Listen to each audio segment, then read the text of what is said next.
From text messages to emails to voicemails, those on the other side have apparently been busy. Here are the top 10 unsettling messages sent from people beyond the grave. Starting off in our number 10 spot, we have the email. Okay, so this story starts out in 2011 when a man named Jack passed away quite suddenly. Of course, this meant that his friends and family began to grieve Jack and do all of the things that come with having someone close to you pass away. But 5 months after Jack's death, something really spooky happened. At this time, Jack's best friend, Tim Hart, received an email from Jack's account that just had the subject line, "I'm watching."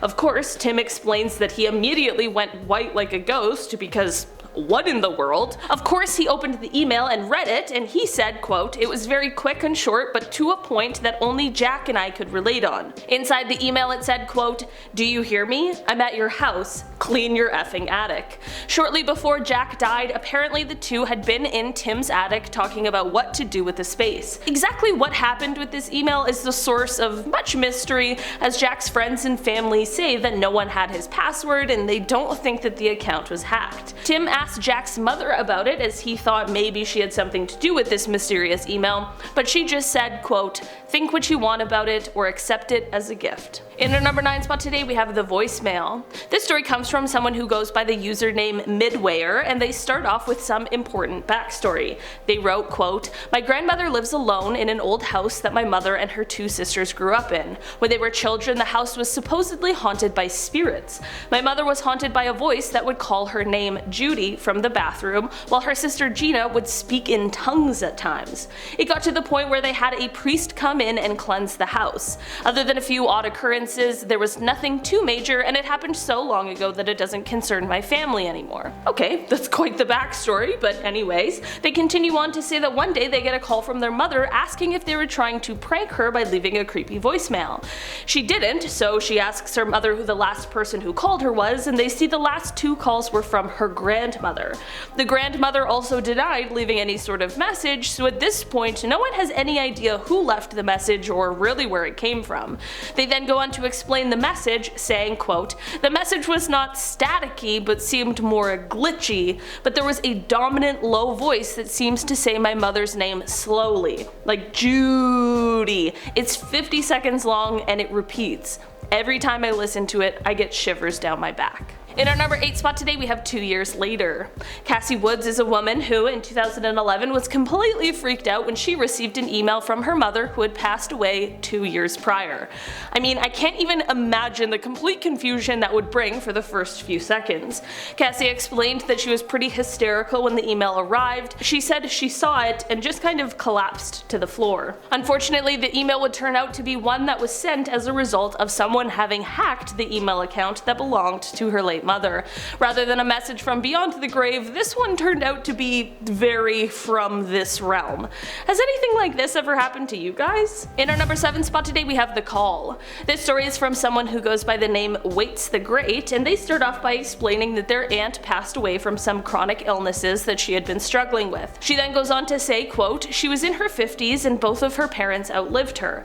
So one morning, around 7 a.m., my grandma, aunt's mother, gets a phone call. The caller ID said it was my aunt calling. When she was alive, that was the normal time for her to call almost every day. My grandma answered and could only hear static, but she stayed on the line repeating her daughter's name until the call was disconnected on the other side." Honestly, I don't know how this could have happened besides some sort of supernatural explanation.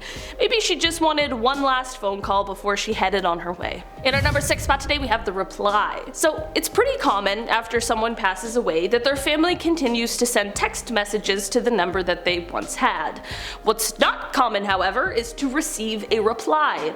That is exactly what happened to Sherry Emerson, who was used to sending text messages to her late grandmother's phone number. Upon sending a text one day, she received a reply that read, quote, "I'm watching over you, you'll get through this, and you'll be alright." Considering the fact that this was 3 years after her grandmother passed away, Sherry was completely shocked that she received a response, and of course she began to freak out. She said, quote, quote, "I felt sick when I read it. I was in shock. I didn't know what to think. I'd sent a message on Wednesday night telling her about family life, and then I got the reply on Thursday. Obviously we know that Nan wasn't going to ever reply. It was just something that we did to comfort for ourselves because she loved to text." So you can imagine what I was thinking seeing a message flash up from her.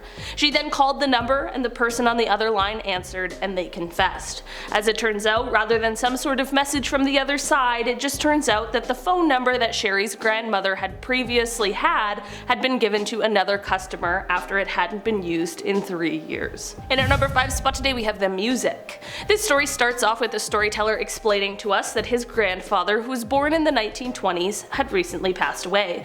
The day of his passing, the storyteller's mom, so the late grandfather's daughter, tried to call her husband. When she called though, and the other line picked up, all she heard was music. It was old music, like from the 40s or 50s, and although this storyteller is from Belgium, the music had an English-speaking singer, and the sound was gritty, almost like it was being played off of a record player. This was quite significant because the family knew that the grandfather had a record player that was quite important to him. The two of them listened to the music for a few seconds before hanging up to try calling again. This time, the call went through and her husband was on the other line. They end off the story by saying, quote, "We never had a similar problem with our cell phones before, and we both saw on the cell phone screen my dad's number was being called. What do you guys think? A technical error is most likely in my opinion, but the fact that it never happened before, the weird choice of music, and the day it happened on gives me doubts." So I pass the question on to you guys. What do you think happened here? In our number 4 spot today we have The Whisper. So this is a story that comes from someone who goes by the username JubyLove, and it doesn't start off with someone close to Juby passing away or anything like that. It simply just starts off with them trying to get a hold of their mother. They say, quote, "I called her cell and it picked up after the first ring. At first it just sounds like static. I kept saying hello, expecting a reply, but there was nothing. After a few hellos I realized it sounded like someone whispering. I said hello again, waiting for a reply, thinking it was the radio in her car. Still no reply. The whispering got louder. It sounded like a woman whispering 'help me' repeatedly. This freaked me out. I thought maybe they got in an accident and my mom was pinned or badly hurt and couldn't speak, so I am freaking out. I hung up and kept calling back. A few calls later, my mom answered. She swore she never picked up because she had no service until that point. I'm still a little spooked." Honestly, I wouldn't even know what to make of that. Was someone from the other side trying to contact them? Was it some sort of glitch in the Matrix? At this point, it remains one creepy mystery. In our number 3 spot today we have The Medium. This story comes from someone online who goes by the name I Want to Believe, and they talk about how they started getting signs from their friend who had recently passed away. They explained that the signs came in the form of their favorite songs playing on the radio, despite them not being songs that would normally air. There were things in the house, like this example they explain, quote, "He used to put pennies on heads in the corners of his room as a silly good luck thing. I started finding pennies on heads in the corners of my room." They go on to tell us that they started seeing a therapist to help them navigate their grief, and this therapist referred them to a medium. They explain their experience at the medium by saying, quote, "He said my friend had come through to speak to me. I knew it was my friend coming through because the medium told me things about him that no one could know or research, including very private things about how he was found, etc. He told me that he loved me and would be around for me and help me with my struggles.